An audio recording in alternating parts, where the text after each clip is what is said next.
마음건강 로드맵이라는 게 사실은 만들어지기 좀 어려웠는데 설명드리면 이제 왜 필요한지. 첫째는 정신질환이 되게 많거든요. 뭐 근데 이제 소아청소년기에는 ADHD부터 세 개가 제일 흔하고, 청장년기 때는 조현병, 알코올 중독, 니코틴, 우울증, 불안장애, 화병, 뭐 이렇게 치매까지 있고 이렇게 많고요. 이거 보시면 이제 발생하는 게 보통 15세부터 25세까지 제일 발병을 많이 해요. 이 모든 병이요. 근데 제가 이제 진료를 해보면 외래나 입원해서 병식이 있냐 없냐에 따라서 치료가 잘 되냐 안 되냐, 예후가 좋냐 안 되냐가 결정이 돼요. 아, 내가 뭔가 한청이나 망상에는 좀 불편한 게 있네. 그런데 약을 먹으니까 통제가 되네. 그러면은 문제가 없어요. 근데 약을 안 먹으면은 문제가 되거든요. 특히 조현병이라는 거는 예전에는 조발성 치매, 디멘치아 프레콕사라고 얘기했거든요. 그러니까 한 150년 전에는 15세부터 25세 피크로 생기는데 IQ가 떨어지네. 이게 IQ가 떨어지는 병이거든요. 핵심은. 그러니까 이때부터 IQ가 점점 떨어지는 거예요. 약을 안 먹으면.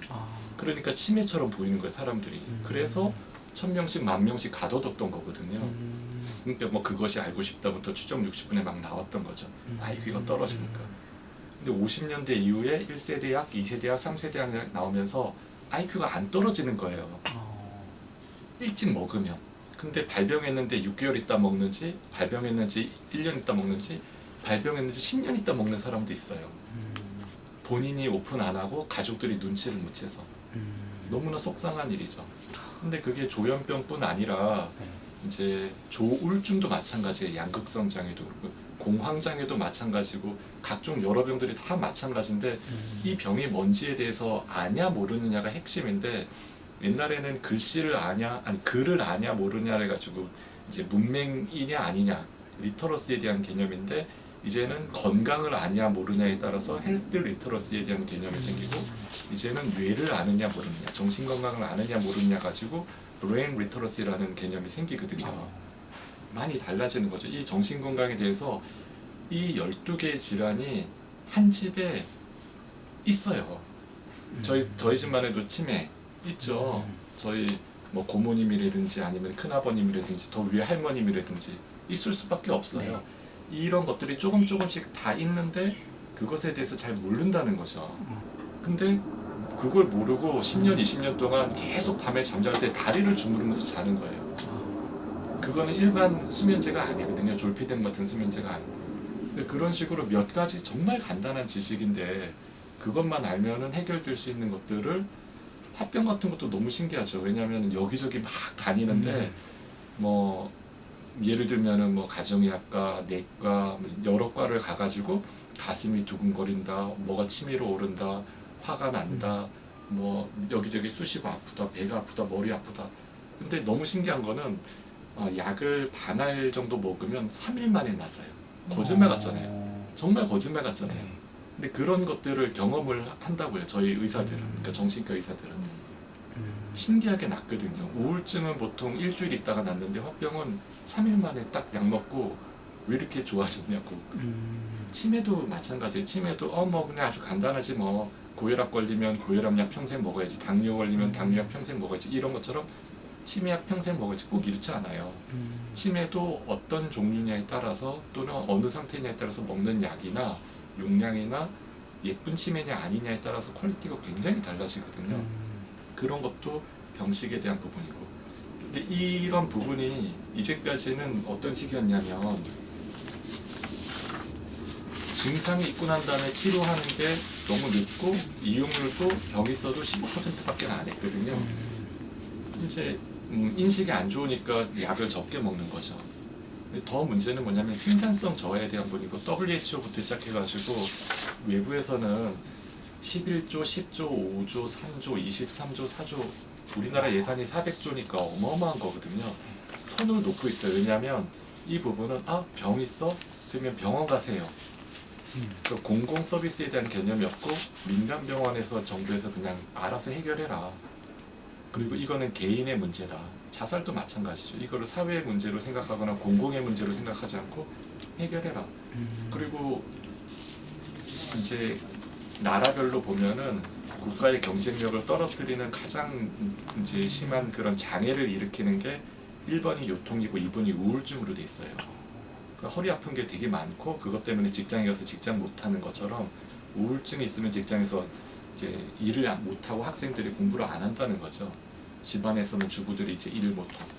그런 부분이 해결 가능하다는 건데 지금 보면은 정신질환이 심장질환, 암, 호흡기 질환, 당뇨병보다도 더 소셜 코스트가 많고요. 세 번째는 이제는 관심이 많아져서 정신질환 말고 정신건강에 대해서도 좀 관심을 갖자, 예방을 해보자. 이 소수에 해당되는 질환군이 아니라 고위험군이나 정상군까지 같이 해보자라는 그런 움직임이 굉장히 많이 생기고 있어요. 그런데 이런 부분이 관리가 지금 안 되고 있는 게 아주 커다란 문제죠. 국가도 지금 보면은 카이스트 미래전략연구소에서 우리나라가 잘 살려면 통일을 해야 되고 과학 국정을 해야 되고 창업 국가를 해야 된다라는 이슈의 네 번째 꼭지가 행복이거든요. 어차피 저성장이다. 저성장 기조를 가기 때문에 분배나 행복이나 만족, 정신 건강, 정신 문화에 대해서 한 꼭지를 우리나라가 잡아야지만 앞으로 나아갈 길이다라고 얘기를 하거든요. 국민 건강을 증진시키기 위한 정부 종합대책을 보면은 생애 주기별로 해야 된다, 프로그램 조기 발견해야 된다, 예방해야 된다, 그리고 빅데이터, 건강 지표 있어야 된다, 뭐 이런 건강 도시가 있어야 된다, 이런 게 네 꼭지가 원래 있어요. 이게 지금 모든 정신 질환 말고 모든 건강에 대한 증진 종합 계획이에요. 이게 네 꼭지인데 이 빨간색에 해당되는 게 이제 제가 생각한 정신질환도 그러면 여기 다 맞는 건데 이렇게 생각한 거죠. 그 다음에 네 번째가 이건데 디지털 기술과 보건행정이 만나야 된다는 거예요. 왜냐하면 간편해 일단. 그래서 접근성이 좋으니까 이용률이 높아지고 통합관리가 돼요. 그래서 이게 원스톱 토탈 서비스이기 때문에 예를 들면은 치매 문제 있어? 그러면은 치매 예방, 검진, 뭐 진단, 치료, 재활까지 한 곳에서 해결해 주면 돼요. 이 개념은 뭐냐면 예전에 우리가 12년 전에는 치매 사업을 정부에서 150만 원, 300만 원을 주고서 각 보건소에 뿌렸어요. 그럼 150만 원, 300만 원을 보건소에서 기저귀를 사가지고 11월 달에 다 나눠줬어요. 그거였거든요, 사업이. 근데 지금은 그렇게 사업 안 하거든요.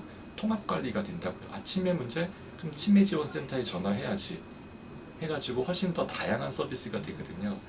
근데 이런 게 디지털로 가능하다는 거고, 그 다음에는 맞춤형이죠. 이게 되면은 환자나 가족이나 고위험 정상군 또는 실무자들도 서비스를 이용받을 수 있고, 이제까지는 치료의 개념에서 예방 관리, 정보 제공, 교육 프로그램이 가능하고 이제 지표가 이제 만들어져서 중장기 계획이 된다는 배경이고요.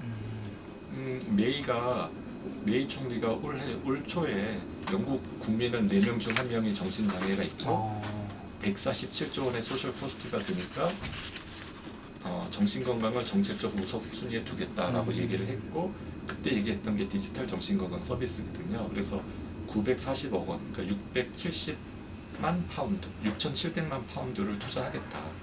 온라인으로 체크해서 필요한 정보를 주는 그런 가장 기본적인 형태를 깔겠다는 거거든요. 근데 이제 그러면 저희는 이제 그 전에 준비를 했는데 어떻게 만들었냐면, 수원시 사업을 좀 개념을 이해하셔야 되는데, 우리나라 사업이 이제 95년도, 96년도에 시작됐거든요. 성인 조현병을 중심으로, 그다음에 알코올 중독자를 위한, 자살 예방자를 위한, 소아청소년을 위한, 노인을 위한 이제 유관기관이 이렇게 생기고, 이거를 전체를 통합하는 센터가 이제 생긴 거예요. 저는 여기 노인센터장을 맡고 있고 여기 행복센터장을 맡고 있어요. 중자방 센터장도 맡고 있지만, 그래서 이 전체를 이제 총괄하는 일을 하고 있어요. 수원시 정신건강 사업 전체를. 근데 이게 재미난 게 뭐냐면 이런 거죠. 뭐냐면 저희가 20년 전에는 1억 가지고 사업했는데 지금은 거의 지금 한 50억 가까이 되고 6명 했는데 133명 이제 파이가 커진 거죠. 수원만 그래요. 수원만. 수원은 이제 다른 데서는 정신보건 사업의 메카라고 생각을 해요. 여기서 이런 게 많이 만들어지고 경기도에 사업을 만들어서 뿌리고 전국에 뿌렸거든요. 건강정책국이 있고 그 밑에 정신건강정책과가 있거든요. 정신건강정책과의 과장님이, 지금 차정경 과장님이 예산을 내려주려고 하면 그 과에서 241개 센터가 있네. 그러면은 한 명어치 4천만 원을 내려준다고 하면 4천만 원 곱하기 241개 하면 96억 원이 돼요. 그러면은 1년에 96억 원이라는 인건비부터 사업비를 만들어야지 정말 힘들게 기재부에서 만들면 그러면 한 명이 생기는 거예요.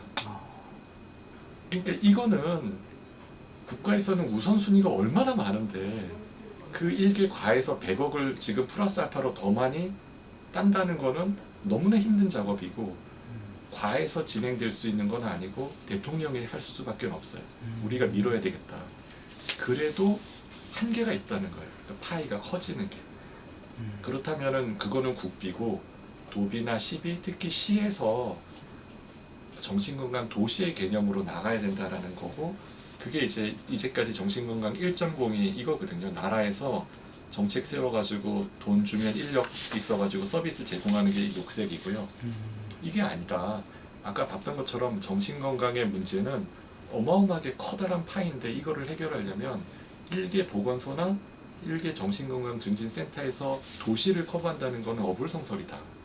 그게 ICT 기반을 대고 개인에게 각종 액티비티가 제공되어야 되고 이게 사회와 그 소셜 네트워크가 연결되어야지만 가능하다라는 그런 개념을 제시를 하고 그러면 정신건강 도시 1호점, 2호점, 3호점 프랜차이즈처럼 그런 걸 이제 만들어 나가고 이게 되면은 그러면은 수원시뿐 아니라 다른 시군구에서도 그럼 이 개념 괜찮네.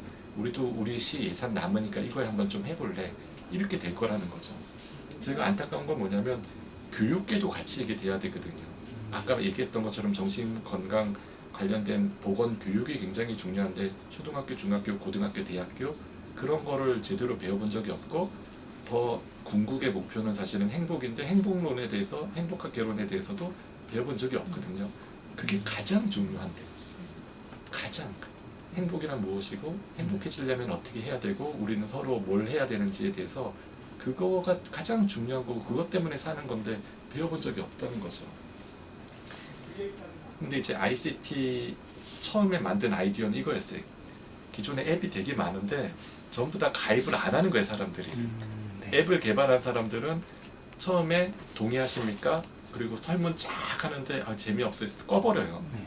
그래서 남성인지 여성인지 내가 나이가 이 카테고리 안에 어디에 들어가는지 그리고 내가 이 수원 4개 지역에 사는지 수원이 아닌데 사는지 요거 3개만 딱딱딱 터치를 하면 서비스를 받게 만들자라는 게 기본 아이디어였어요. 그래서 그분들이 생애 주기별로 가장 흔한 12개 질환에 대해서 빨간색인지 파란색인지 노란색인지 신호등 개념으로 접근해서 빨간색이면 병원에 가서 질환 사례 관리를 해야 되고 노란색은 프로그램 이제 이 파란색은 건강에 대한 정보를 많이 주면 되겠다라고 생각을 했었죠. 그래서 이제 카톡으로 익명으로 하자. 우리는 지금 뭐 등록 관리 해가지고 이 데이터를 얻는 게 중요한 게 아니라 서비스를 제공하는데 진입장벽을 엄청 낮춘 거죠. 그래서 ADHD에 대한 척도가 있고 인터넷 중독에 대한 척도, 소아 우울증에 대한 척도를 다 짬뽕을 시켰어요. 이렇게. 그래서 이 15개로 만든 것을 알고리즘을 만들었어요. 지금 1번부터 4번까지 해서 이게 0으로 나오면 정상으로 해석하자. 5, 6, 7, 8번 해서 넣으면은 정상. 뭐 이런 식으로 거기에 엔드오아 개념을 넣어서 정상 고위험군 질환 자살에 대한 개념을 1번부터 10 뭐 지금 4, 5번까지만 하면은 이게 나오겠죠. 사실은 좀 엉터리죠. 왜냐면은 이 15문항으로도 선별이 안 되는 걸 2문항, 3문항으로 선별한다는 개념은. 근데 이거는 미끼 상품이에요. 처음에 쉽게 사람들이 내가 뭔지를 보고 상담을 해서 카톡을 하는 게 다음이에요. 청장년은 조현병, 우울증, 불안장애, 알코올 중독, 니코틴 중독 이거 다 있는 것을 이렇게 다 섞었어요. 알고리즘을 만들었어요. 그리고 노인도 다 이런 식의 설문이 있는데 이렇게 했죠. 그러니까 사람들이 이거 하다가 지쳐서 안 하거든요. 그 다음에는 이제 운영위원회를 했어요. 그래서 지금 이 센터의 센터장들을 다 모아서 우리 이렇게 앞으로 사업하자라고 하고 그 다음에 이런 식의 개념을 만들었죠. 12개 핵심 정신질환에 대해서 12+333을 하자. 3분 내 평가에서 3일 내에 전문가랑 상담하고 3개 이상의 서비스랑 연계되는 걸 목표로 하자라고 이제 합의를 봤죠. 그래서 이거를 다 관리한다는 개념이고 안드로이드 폰이나 아이폰 둘 다 다운로드 스토어에서 받을 수 있습니다. 이게 지금 받을 수 있고요. 출시가 언제 됐어요? 이게 지금 출시됐는데 작년에 됐거든요. 작년에 3천만 원, 3,500만 원으로 한 거예요. 굉장히 싼 값에 한 거죠. 근데 10번 정도 업데이트가 됐어요. 100번 정도 회의를 했고. 그래서 재미난 거는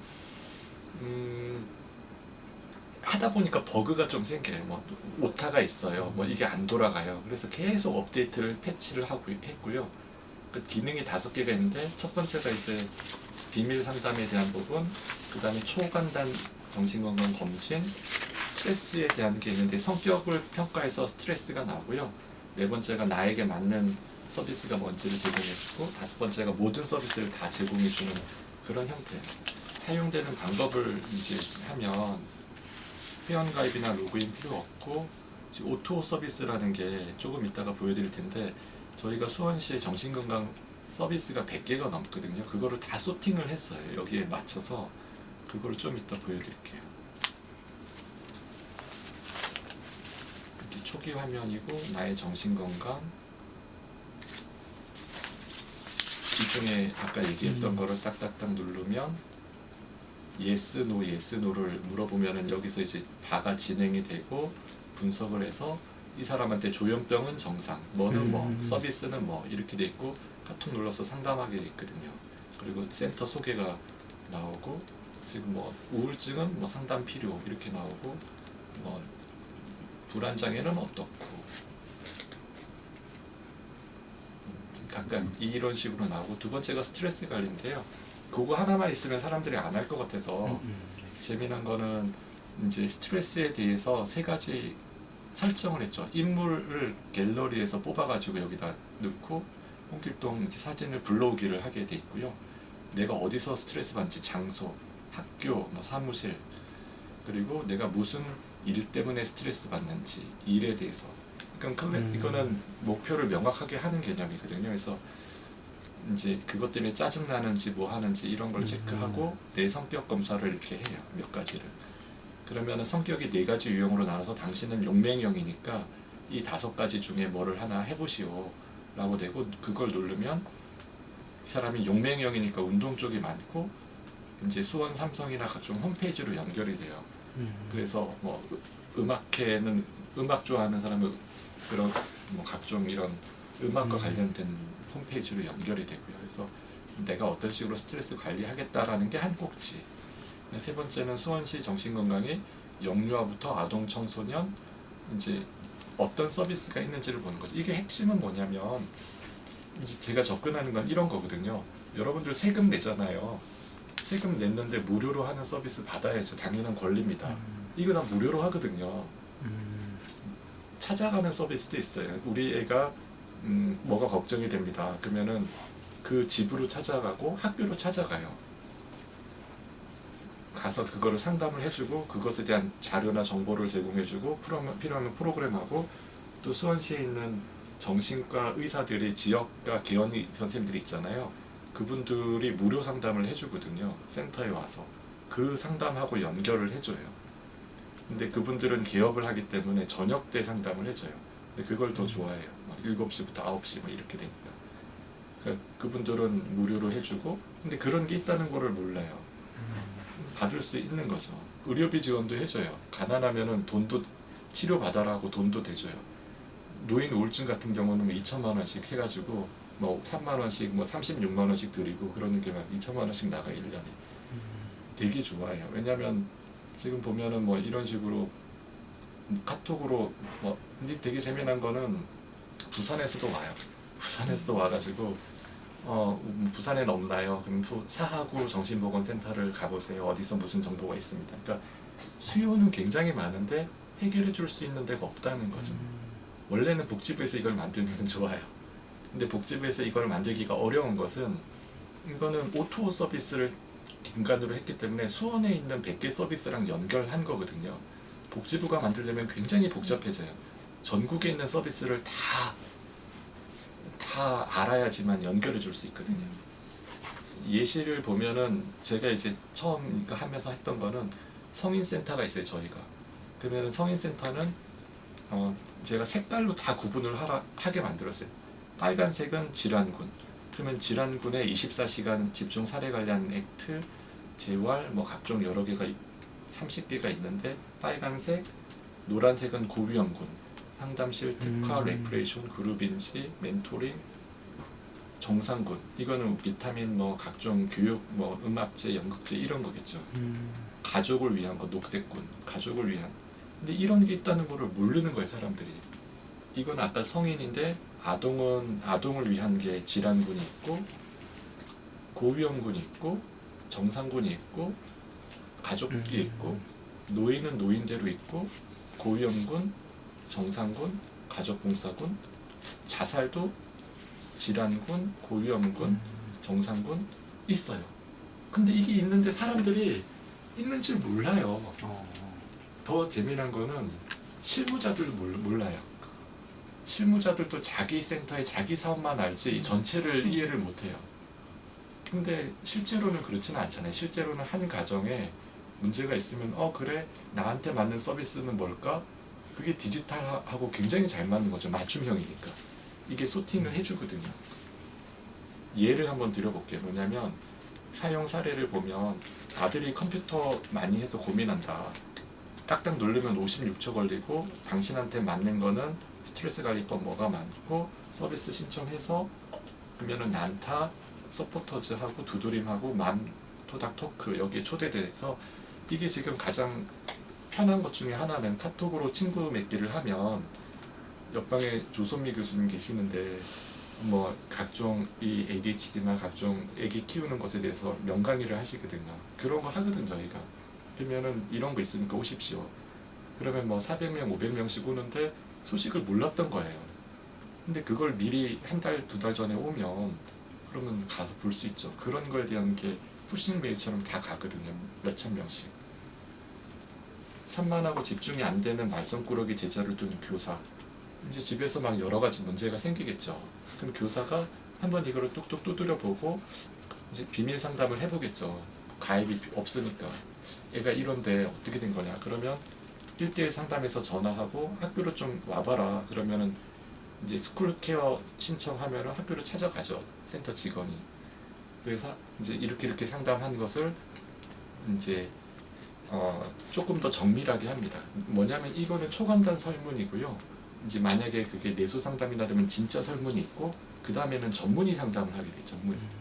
그 관계에서 뭔가가 되면 그러면 이제 부모님한테 얘기해서 그러면 스쿨케어나 도란도란이나 마음 두드림에서 뭘 하십시오.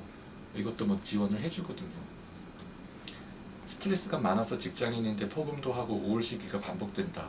검사 53초. 비밀로 상담하고 네가 좀 그런가요? 그럼 뭐 한번 해볼게요. 조현병.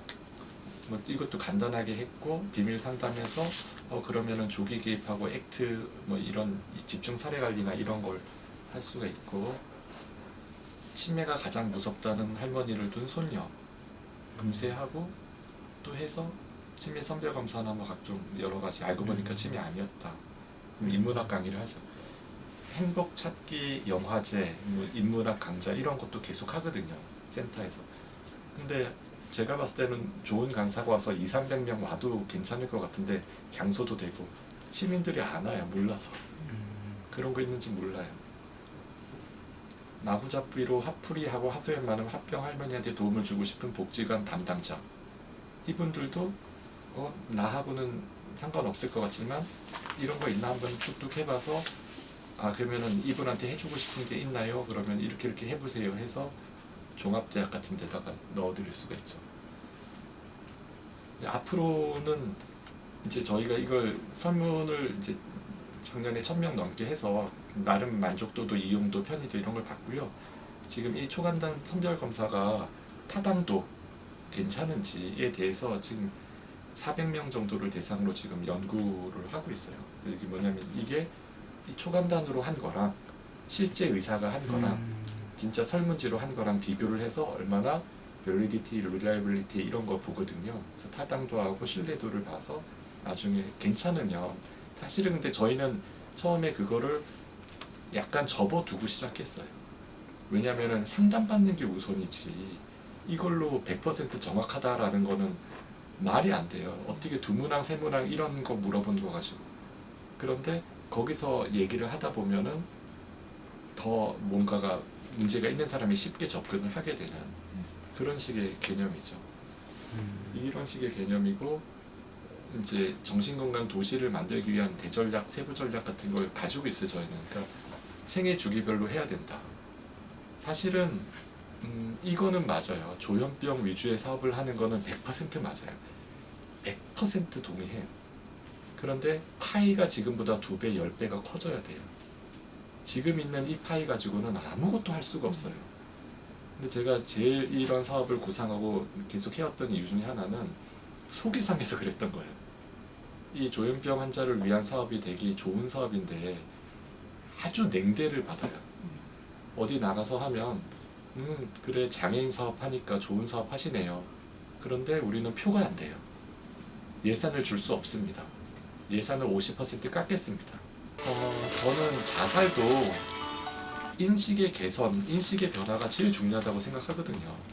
자살 그건 개인의 문제지. 개인이 알아서 해야 되고 그 집에서 알아서 다 해야 되는 거야.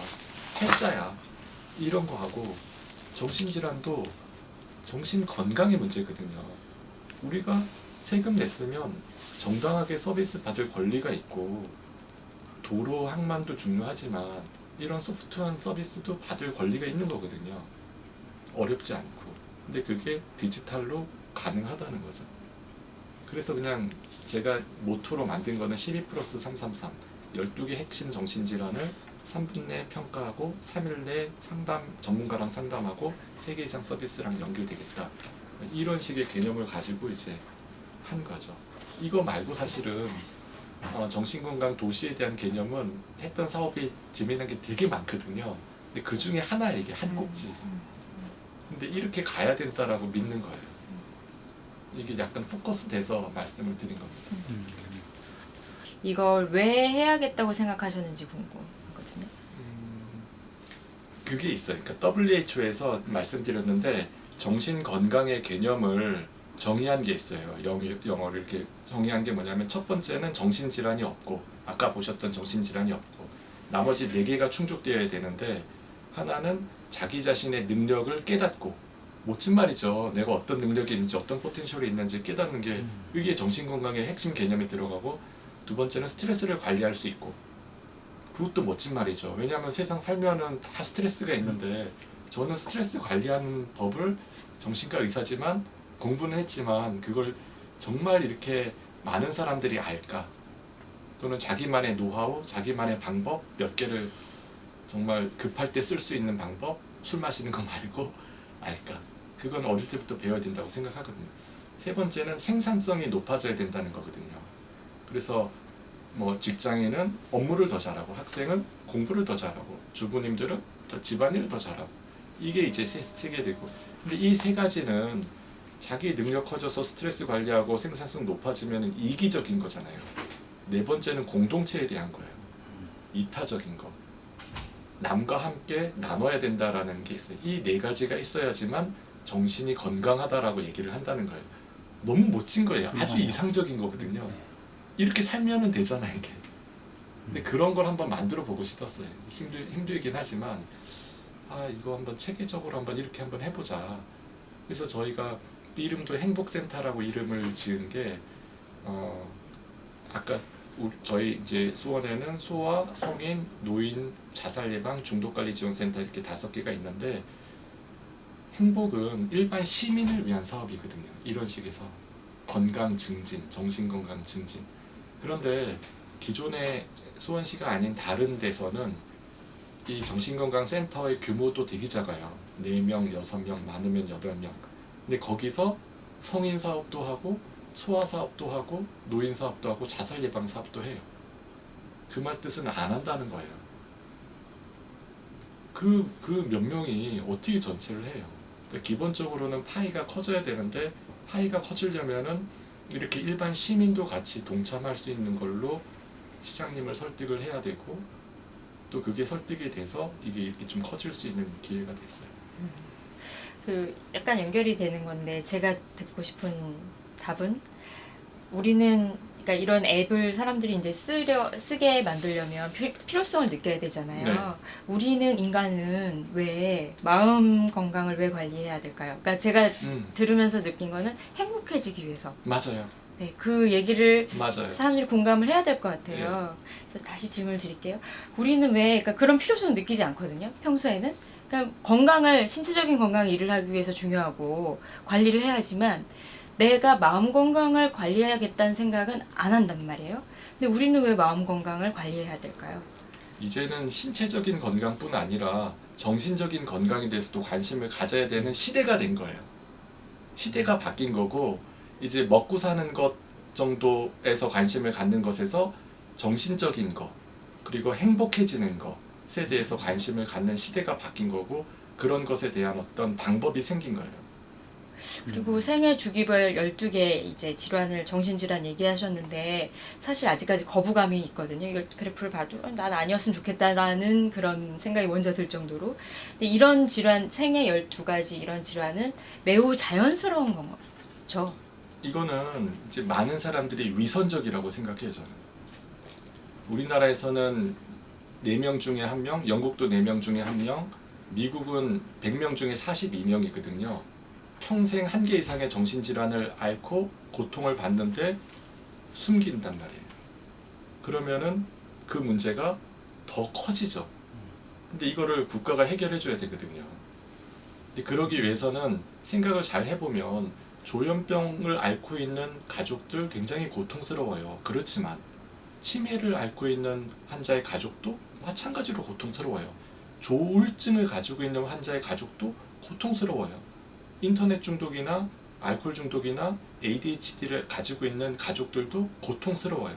그 고통의 정도가 뭐는 더 크고 뭐는 더 작다라는 거는 동의하기 힘들어요, 저는. 12개가 있는 거예요. 그리고 그 시기별로 다 힘들어요. 근데 그거를 다 관리해 주는 게 맞아요. 얻을 수 있는 거. 우리 그냥 일반 보통 사람들이 이 앱을 통해서 얻을 수 있는 게 뭐가 있을까요? 자기 자신의 정신건강을 지킬 수 있고 내 주변의 정신건강이 힘들어가지고 고통받는 사람을 도와줄 수 있어요. 꼭 내 문제뿐 아니라 주변에 힘든 사람이 있으면 해봐서 어떤 서비스가 이 사람한테 가장 잘 맞는지 권해드릴 수 있어요. 또 하나는 앱 안에 자신만의 스트레스를 관리하는 프로그램이 있으니까 그걸로 스트레스를 관리하는 방법을 배울 수 있어요. 그게 예방의 첫걸음이라고 생각해요. 근데 아까 보면은 이게 수원시를 대상으로 한 거예요. 그래서 그러니까 수원시의 뭐 100가지 서비스나 이런 기관하고 연결이 돼 있으면 사실 뭐 서울에 있는 사람들이나 다른 시도에 있는 사람들은 한테는 이 앱이 그렇게 효용이 있을 것 같지는 않고 다만 이게 잘 되면 다른 데서 지자체에서도 자극을 받게 되는 그런 역할을 하게 되지 않을까. 맞아요. 그랬으면 좋겠어요. 일단은 수원시가 시범 사업, 시범 모델이 돼서 정신건강 도시로서의 기능을 하고 이게 많이 시민들이 호응을 하면 주변에서도 똑같은 거를 요구할 거고 그러면 다른 시군구에서도 그런 서비스를 받고자 하는 그런 움직임이 생길 거라고 생각합니다. 인프라가 더 깔리고 이제 더 많은 더 좋은 서비스가 생기겠죠. 디지털 시대라고 할 정도로 이제 우리나라의 인터넷 사용률이 높고 SNS가 오히려 기존 미디어를 덮을 만큼 굉장히 빠르게 확산이 되고 있거든요. 그러니까 이런 디지털 환경에서의 정신 건강이 어떤 예전하고 비교해서 어떤 차이가 있다고 보세요? 정신건강, 정신질환의 문제는 많이 숨겨져 왔거든요. 사람들이 오픈하기 싫었어요. 접근하는데 굉장히 어려움이 있는데 디지털로 익명화돼서 상담을 한다면 카톡을 통해서 비밀 상담을 하게 된다면 그럼 많은 사람들이 쉽게 접근하고 자신의 문제를 오픈할 거예요. 자원봉사 기능이 추가됐으면 예를 들어 상담을 뭐 일반적으로 이렇게 정신건강적으로 나는 참 괜찮은데 저 사람들에게 좀 도움을 주고 싶다는 생각이 동기부여가 될 때도 있는 것 같아요. 맞아요. 그런 기능이 있으면 많이 사실은 그 안에 않을까. 버튼을 만들려고 했어요. 저희는 항상 사업이 정상군, 고위험군, 질환군, 가족군, 자원봉사군.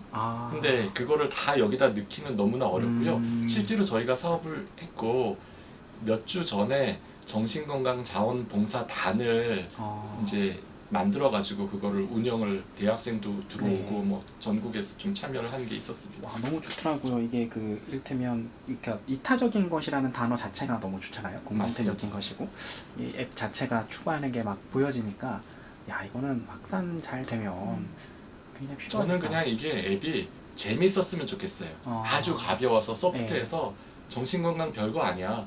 그래 한번 나도 한번 해보지 뭐. 그래가지고 남을 도와주는 것도 할 수 있으면 좋지만 네. 자기 자신에 대해서 조금 더 알았으면 좋겠어요. 아 내가 지금 마음이 아픈 거구나. 아 내가 우울한 거구나. 스트레스를 받는 거구나. 도와줘야 되겠다. 네. 도움을 받아야 되겠다. 그런 걸 깨달았으면 좋겠어요. 네, 이게 그 교육이라는 것도 되게 저는 와닿았는데 그 아이들이 배워야 되는 그 분량이 우리가 과거에 배웠던 거에 비해서 그 엄청나게 상당히 많아지고 있고 심지어 이게 이렇게 약간 강압적으로 해야 되는 것들에 대한 스트레스 이런 것들이 근데 이런 사회의 교육을 그래서 따라서 전혀 다른 이야기를 해야 될 때 아 이거 어떻게 해야 되는가 선생님들도 사실은 이 프로그램을 상당히 듣고 이 앱을 쓰면서 좀 이렇게 적용을 하면 필요하지 않을까 교육이 일단 되게 저는 이게 맞습니다. 한계인 것 같다는 생각이 들어요. 지금의 교육이 너무 문제라서. 맞습니다. 살아가는 이유에 대해서 먼저 생각하고 목표를 잘 설정을 해야 되는 거죠. 네, 우리가 정말로 살아가는 궁극의 목적은 행복을 추구하는 건데 네, 행복에 대해서 마음이 편안하다는 것에 대해서 정신이 건강하다는 것에 대해서 그동안 생각을 너무 안 했다는 거죠. 너무. 앱의 가장 큰 장점 중에 하나는 개발비가 이런 아이디어 회의를 100번 정도 하면서 개발사랑 하면서 3,500만 원 정도밖에 안 된 돈으로 만들었다는 게 가장 큰 자랑이에요. 그러니까 월 기존에 있던 서비스 몇 가지 아이디어를 엮어가지고 만든 거거든요. 근데 기존 앱은 보통 5천만 원, 1억, 1억 5천 몇 억씩 넘어가는 것도 굉장히 많거든요. 근데 적은 비용으로 아이디어만 있으면 할 수 있는 사업이다. 이 통합 관리가 되어야 된다는 거고요. 아까 말씀하셨던 것처럼 이제 카톡은 보안 수준이 좋잖아요. 그러니까 그거를 그냥 서비스를 얹힌 거예요. 그래서 거기서 친구 수락을 동의를 하면 친구 수락에 해당되는 서비스 카톡에 있는 거에 해당되는 거고요. 한 가지 이거는 있어요. 이분이 좀 더 심각하다, 좀 더 뭔가 필요하다라고 하면은 내소하세요. 해서 내소해서 만나가지고 그때는 이제 뭐 여러 가지 진짜 설문을 하고 진짜 상담 그걸 해서 한번 서비스 받는 걸 동의하십니까? 그래서 동의를 해야지만 그 다음에 전화를 하고 그 다음에 뭔가가 이루어져요. 나는 동의 안 하면 그냥 끝이에요. 그거는 기록에 안 남아요. 그러니까 이 마음건강 로드맵 앱의 장점은 디지털 기술을 이용해서 모든 자원이나 정보나 이런 것들을 연결해준다. 네, 맞아요. 이게 통합적 상상력이라 그래야 되나? 이게 사실 모든 것들이 되게 엄청 통합시킨 건데 이게 통합을 한다는 건 무엇하기, 뭐 살리기, 구하기, 무엇하기라는 개념이 있었을 텐데 그 키워드는 뭐였으며 그 누가 어떻게 했는지 엄청 어려웠을 것 같아요. 이렇게 여러 저기 이렇게 분열돼 있었던 것들을. 약간 경험이 있었어요. 그러니까 지금 아까 말씀드린 것처럼 제가 12년 전에 치매 사업을 했을 때 기저귀 나눠주는 거 보고 너무 속상해서 치매 통합관리 시스템이라는 걸 만들어서 경기도 광주시에서 했고 그것을 정책 보고서로 만들어서 정부에 제안을 했어요. 그러고 난 다음에 그거랑 비슷한 형태의 사업이 서울시에 생겼어요. 25개 구에 오세훈 시장님이 그 정책 치매 지원 센터가 만들어졌죠. 제가 생각했던 구상했던 내용하고 거의 유사한. 근데 뭐 저만 생각했겠어요. 다른 학자들도 다 똑같이 생각을 했겠죠. 그래서 그렇게 해서 이게 치매라는 게 원스톱 토탈 서비스가 되려면 기존에 무슨 서비스가 있는지를 알고 그냥 누구는 오기만 하면 그 서비스가 연결돼야 되겠다는 게 첫 번째고요. 두 번째는 2008년도에 수원에 오니까 수원에는 이제 노인정신건강센터를 하면서 네. 노인이 치매만 있는 건 아닌데 노인은 치매 말고 우울증도 있고 화병도 있고 불면증도 있고 뭐 불안장애 여러 개가 있는데 그래서 노인정신건강센터를 만든 거죠. 근데 치매지원센터는 이름이 치매지원센터니까 노인 우울증 사업은 안 해요. 할 이유가 없는 거예요. 예산이나 받아가지고. 하지만 노인은 있어요. 노인은 제가 가지고 있는 기본 개념은 서비스 제공자 중심의 사업이 아니라 서비스 수혜자 중심의 사업이 되어야지만 된다는 거예요. 그래야지만 편하죠. 어떤 걸 봤냐면 경기도 광주에서 한 노인의 피를 4번을 뽑는 거예요. 서로 다른 기관에서. 한 번 뽑아가지고 정보를 공유하면 되거든요. 그분은 굉장히 어리석은 거죠. 실적은 4군데로 올라가는 거예요. 실제로는 한 번 했으면서. 그런 게 서비스의 중복과 서비스의 누락을 막는 게 이런 통합 관리에 대한 개념이라든지 디지털이라는 개념으로 생각을 한 거죠. 그게 이제 노인에서 성공을 했고, 그러면 노인만 되는 게 아니라 소아청소년도 하고 성인도 하고 자살 예방도 하고 그거를 전체를 묶어보자라는 개념을 하게 된 거죠. 와, 이런 것이 사실은 ICT 기반 또는 이제 의학계에서도 사실 이제 국가 그 사회적인 비용을 쓰는 그런 개념에서도 되게 엄청 주목받을 사업 같은데 홍보가 잘 안 된다는 게 너무 안타까운 것 같아요. 사실은 이제 저희가 홍보를 의도적으로 안 한 것도 있어요. 왜냐하면 이게 홍보가 돼버리면 너무나 많은 서비스가 들어와서 이거 해달라고 요청하는데 저희가 가지고 있는 맨파워나 이런 게 그걸 수요를 못하면 해보니까 뭐가 없네, 재미없네. 해보니까 버그가 생겼네. 이 버그 잡기 위해서 정말 많이 고생 많이 했거든요. 네.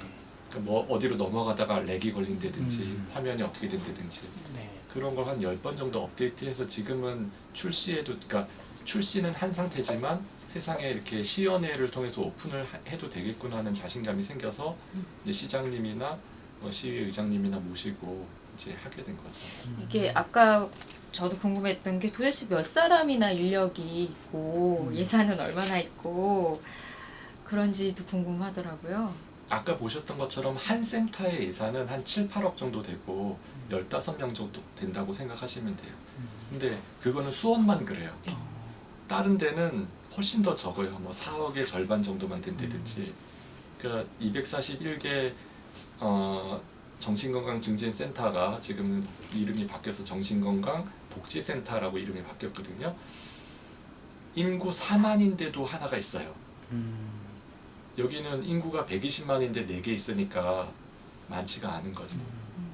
그러니까 이게 인구 규모에 따라 가지고 있어야 되는데 사실은 지금 규모보다도 2배는 더 있어야 돼요. 그래야지 제대로 된 서비스를 받는 거예요. 이 앱을 통해 이 앱의 궁극적인 목표? 정신건강 평생 통합관리 시스템을 하는 게 목표예요. 저는 그걸 꼭 해보고 싶어요. 너무 좋네요. 태어날 때부터 네. 죽을 때까지, 네. 뭐 태어나서 요람에서 무덤까지 뭐 그런 것처럼 태어나서 돌아가실 때까지 누구나 무료로 정신건강과 관련된 거는 어디에 상담을 하면 나한테 최적화된 서비스가 뭔지를 국가가 해주는 거죠. 그리고 핵심 중에 핵심은 아까 얘기하셨는데 자원봉사예요. 제 사업의 그 맨 마지막은 자원봉사예요. 뭐냐면은 이 세상에는 도움이 필요한 사람들, 가난하고 소외되고 그런 사람들이 있고 도움을 주려고 하는 사람들도 굉장히 많다는 걸 알게 됐어요. 근데 이걸 연결해주는 시스템이 없어요. 굉장히 신기한 일이에요. 네. 근데 만약에 그걸 연결해주는 자원봉사 시스템이 있으면 아주 가볍게 그냥 아주 1단계 정말 쉬운 수준에서 거리에서 청소하는 수준에서 자원봉사하는 것도 있고 정말 할아버지 할머니들 막 목욕시켜주고 막 집안 도배장판하는 그런 수준에서의 자원봉사도 있고 제가 하고 싶은 거는 레벨을 나눠서 1단계, 2단계, 3단계, 4단계 쭉 나열하는 거예요.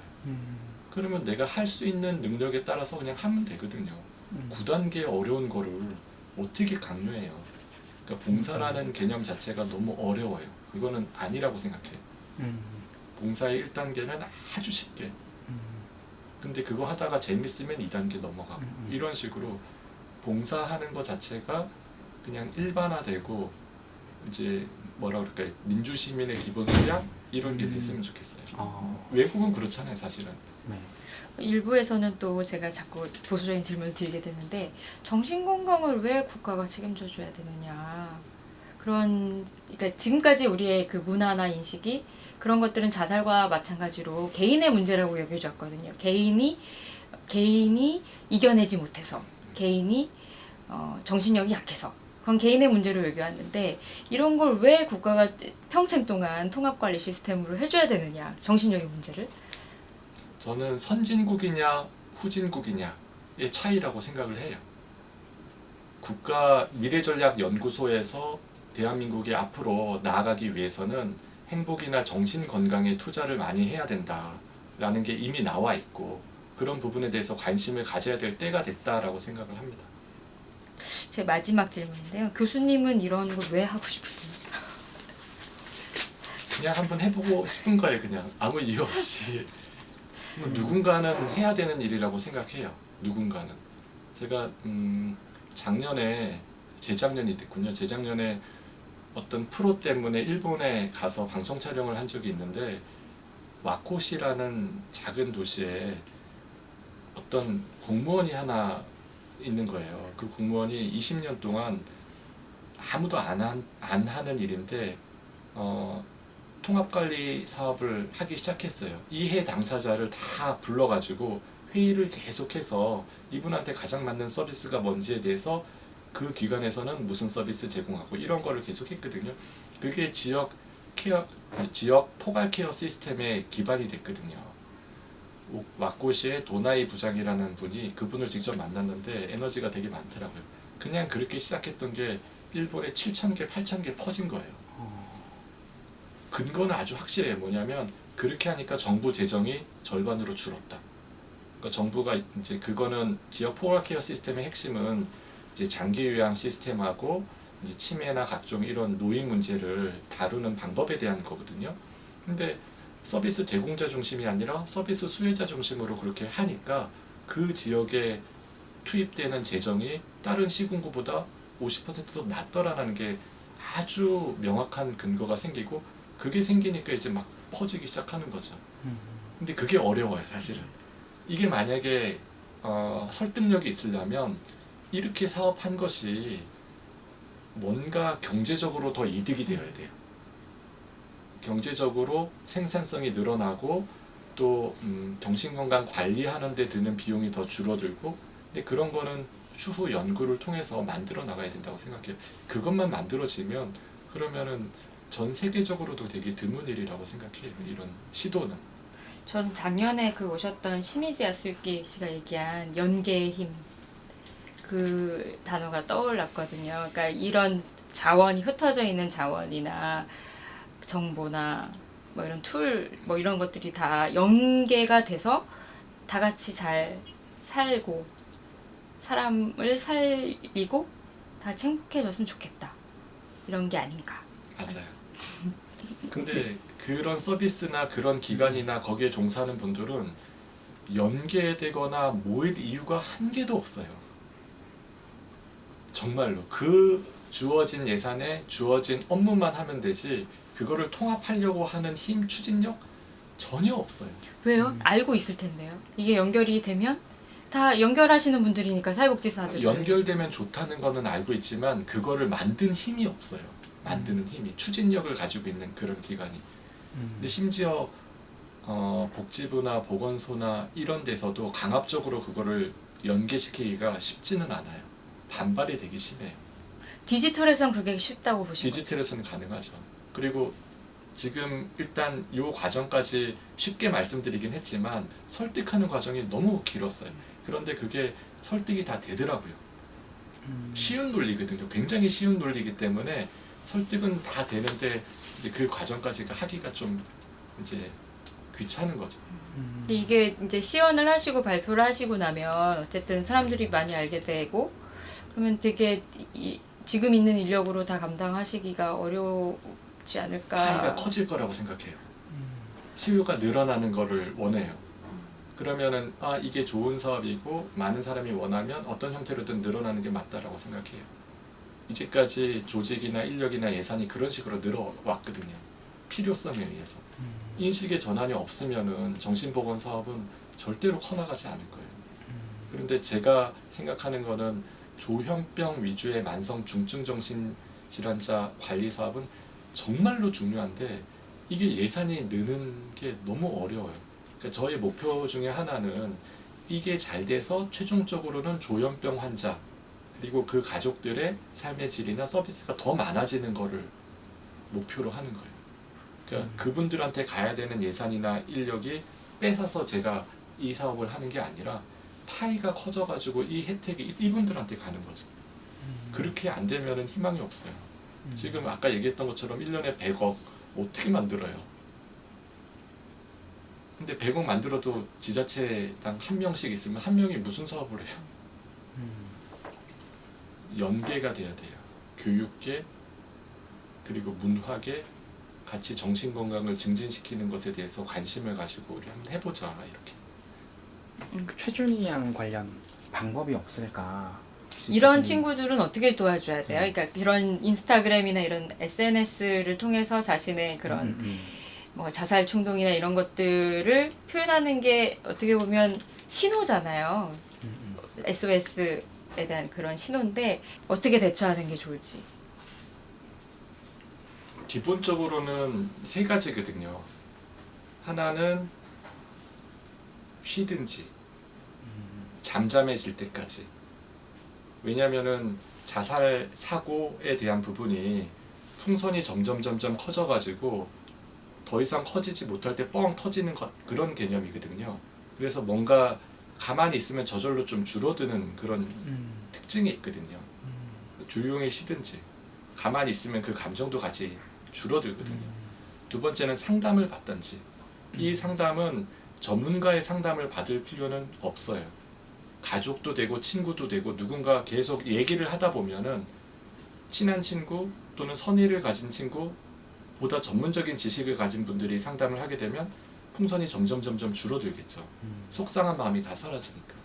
세 번째는 마지막, 이것도 저것도 안 되면 약을 드시면 스트레스를 없애주는 약을 먹으면 그런 감정이 싹 줄어들어요.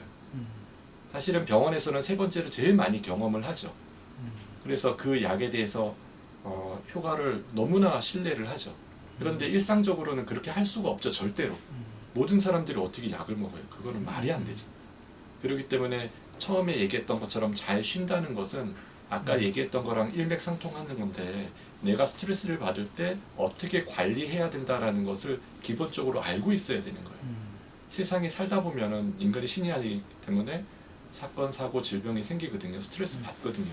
그러면 그 스트레스를 해결하는 어떤 형태의 관리법을 익히는 그런 게 제일 중요해요. 스스로.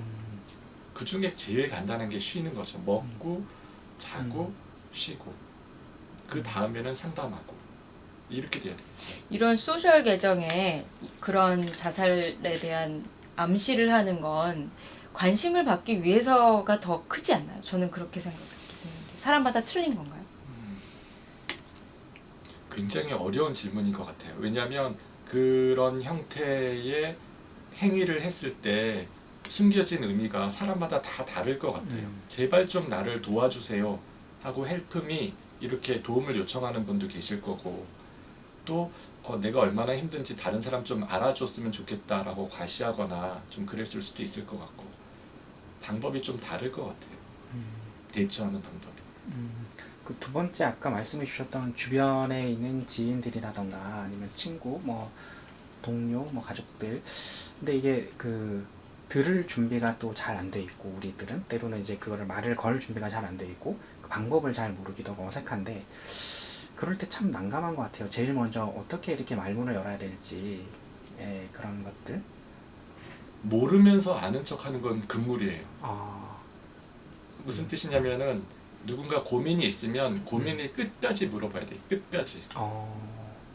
만약에 나 죽고 싶어 이렇게 얘기를 하면 왜 죽고 싶은데, 그게 뭔데, 언제 그랬는데, 왜 뭐 무슨 일인데, 누구 때문인데, 이렇게 해서 그것에 대한 끝까지 쭉 다 물어봐야 돼요.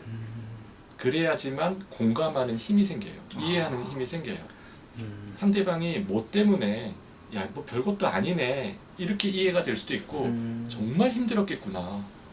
만약에 내가 너 상황이라면 똑같이 고통스러웠을 것 같아. 이런 공감하는 힘이 생기는데, 공감하는 힘이 생기려면 끝까지 물어봐야 돼. 끝까지. 거기서 일반 상담하거나 일반인들이 실수를 하거나 잘 몰라요. 얘기하기 싫어하네. 그럼 얘기하지 말아야지. 그러면서 모르면서 아는 척. 괜찮아. 별거 아니야. 이거는 이해를 못하면서 아는 척하는 거거든요. 더 상처를 주는 거예요. 계속 끝까지. 10번 출구에서 묻지마 살인사건 났던 그런 거 조현병으로 그렇게 알려져 있고 그런 거를 이렇게 듣고 혹은 그런 기사를 보면서 어떤 생각이 주로 드셨어요? 첫 번째 드는 딱 생각이. 여러 가지 마음이 많이 드는데요. 첫 번째는 조현병에 대해서 일반인들이 인식이 나빠질까 제일 걱정이 많이 됐어요. 제가 아는 조현병 환자는 99%는 다 선량하고 착하고 의기소침하고 조용한 분들이거든요.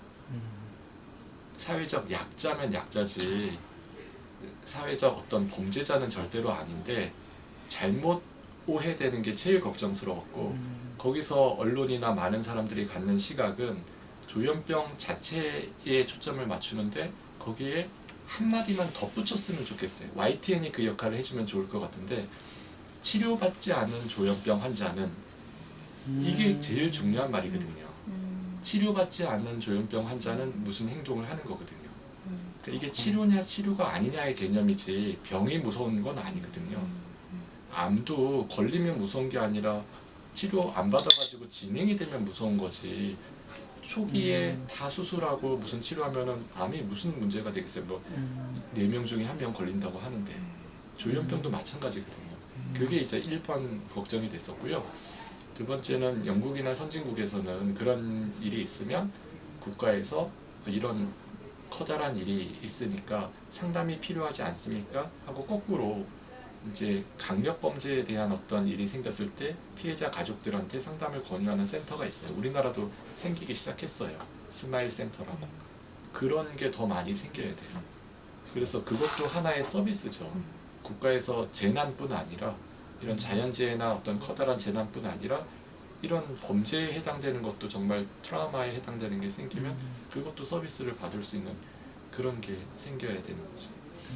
세 번째는 역시 병식에 대한 부분인데 그 환자가 병식이 있었으면 절대 이런 일은 안 생겼을 것 같아요. 어렸을 때 이 병이 발병했을 때 이 병이 뭔지에 대해서 그리고 어떻게 관리해야 되는지 약이 왜 중요한지 이런 걸 차근차근 잘 설명을 들은 사람은 문제가 안 생겼을 텐데 그거를 들어본 적이 없는 거예요. 책들이 대부분 행복에 대한 책들이 많을 거예요.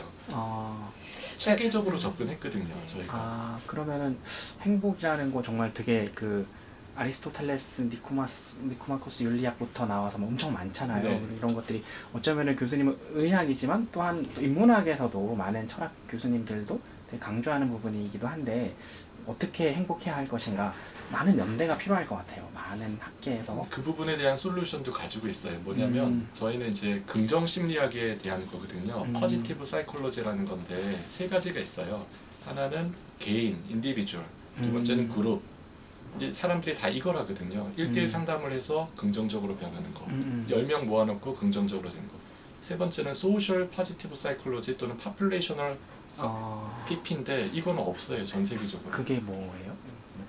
집단, 한 도시를 행복하게 만드는 거죠. 와. 그거를 이제 해보려고 행복센터를 만든 거예요. 네. 그래서 그것에 대해서 저희가 아주대학교 도서관 그리고 교보문고 행복이라는 키워드를 가지고 책을 다 샀어요. 한 100권 정도 사가지고 막 읽고 북리딩도 하고 연구도 하고 그리고 국내는 서울대학교 행복연구소, 연세대학교, 고려대학교 연구소, 하버드 뭐 이런 데서 연구소가 있어요. 심리학과에서. 거기서 나오는 여러 가지 뉴스레터나 그 안에 홈페이지나 이런 것도 다 보고 그래서 이제 만든 거는 뭐냐면 우린 추상적인 거 하지 말자. 네. 무조건 실천 가능한 거, 측정 가능한 걸로 하자. 라고 해서 만든 게 개념이 이 4가지 개념이에요. 참 큰 늘다. 들어보신 적 있으실까요?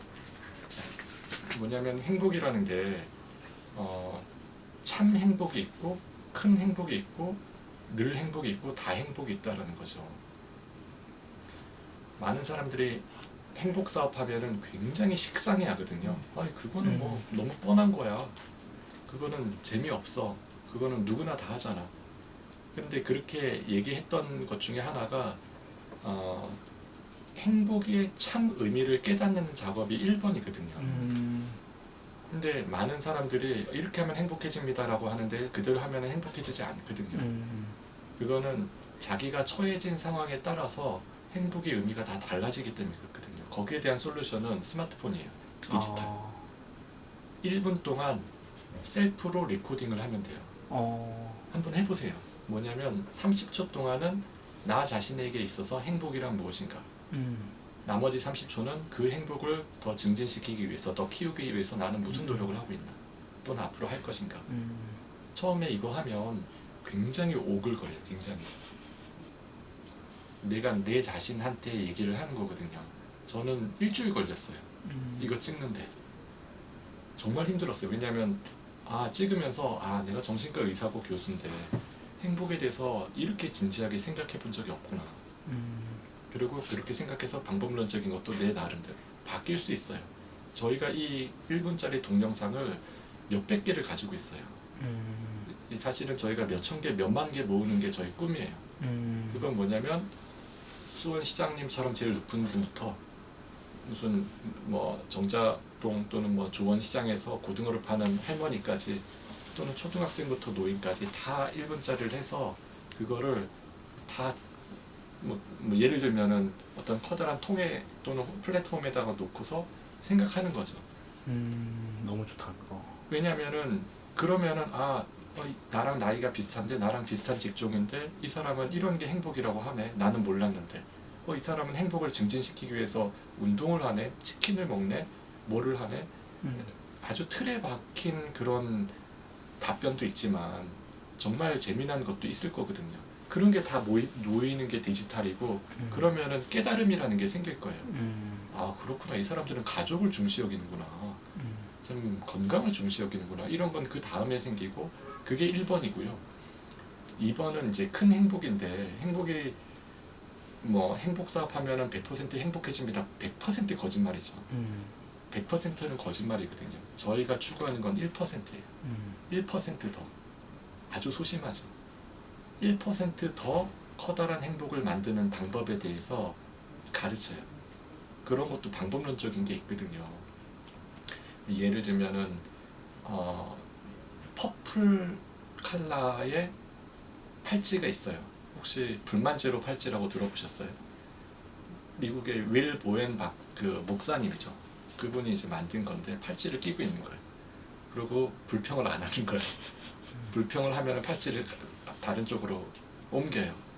그러고 나서 내가 이 팔찌를 안 옮기고 3주만 있으면 사람이 바뀐다는 거예요. 몇백만 개, 몇천만 개를 나눠줬어요. 그게 아주 간단한 건데, 저희가 그래서 그런 팔찌를 만들었어요.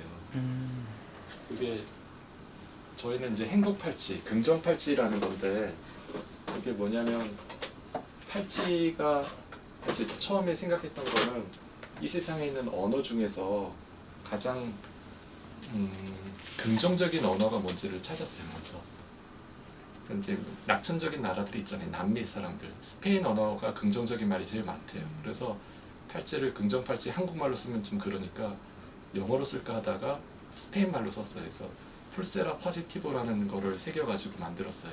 풀세라는 팔찌고 파지티보는 긍정. 똑같거든요. 긍정적인 것을 하느냐 안 하느냐 이런 생각에 따라 가지고 팔찌를 옮기는 그런 방법. 풀세라 네가티브도 만들고 아무튼 그런 식의 어떤 아주 소도구인데, 그런 소도구를 통해서 내가 하루하루를 긍정적으로 살아가는지에 대한, 이거는 뭐랑 똑같냐면 행복이라는 감정이 약간의 휘발성이 있거든요. 잠깐 생각하고 사라지는데, 기독교인들이 내가 십자가를 가지고 있는 이유는 이거를 볼 때마다 기독교인으로 살아가야 되겠다, 십계명에 맞춰서 해야 되겠다라고 어떤 심볼을 보면서 계속 일깨우는 거거든요. 그런 게 하나 필요한 거예요. 예를 들면 파란색 배지가 있다고 생각해 보세요. 나는 행복을 추구하는 사람입니다. 아마 사랑의 열매보다는 더 나을 수도 있다고 생각해요.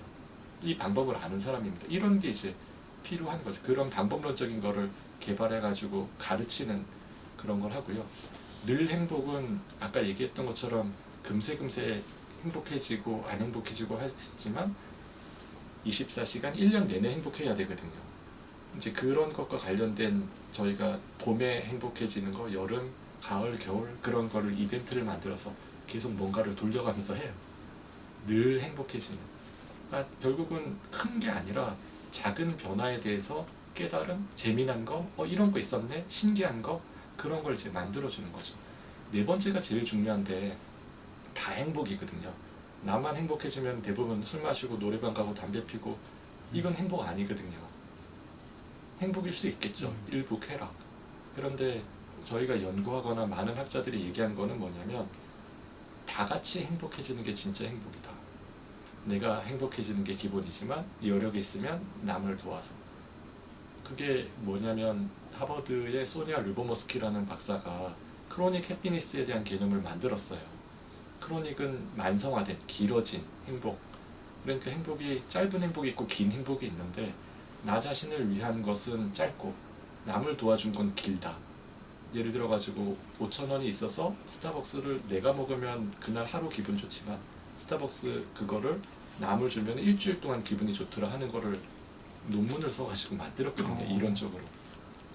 그런 거거든요. 뭔가 내가 지금 즉흥적으로 좋아질 수는 있지만 뭔가의 어떤 나 자신이 아닌 또 다른 형태의 내가 할 수 있는 수준의 어떤 선행을 하면 행복해진다는 거죠. 그게 이 처음에 정신건강 도시나 이런 개념하고 아주 비슷해요. 그게 참 큰 늘다에 대한 기본 뼈대고 이 참 큰 늘다에 대한 사업을 하고 있어요. 지금 저희 몇천 명씩 하고 있습니다.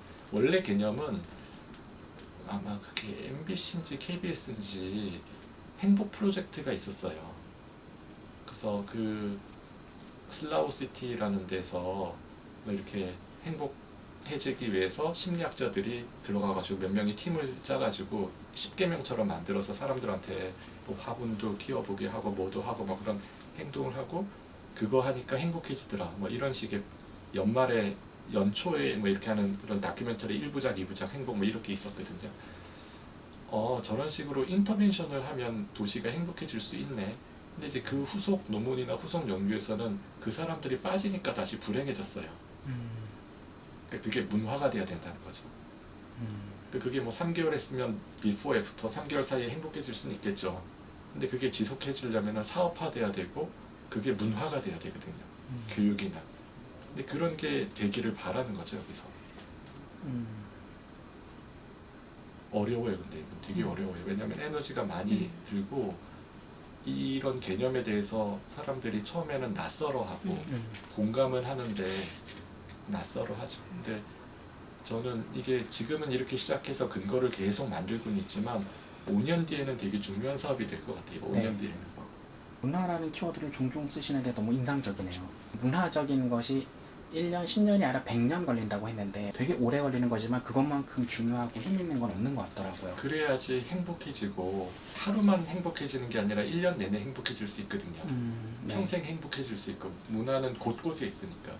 사실 저희가 만든 것 중에 재미난 것 중에 하나는 저 뒤에 보시면은 내 꿈을 위한 마음 건강이라는 책이 있어요. 여기 있다. 예, 저게 센터에서 만든 책이거든요. 아, 되게 재미난 개념이에요. 네. 저건 뭐냐면 저걸 이제 보시면 VIA라고 네. Value in Action이라는 그런 인간의 강점을 24개를 분석한 게 있어요.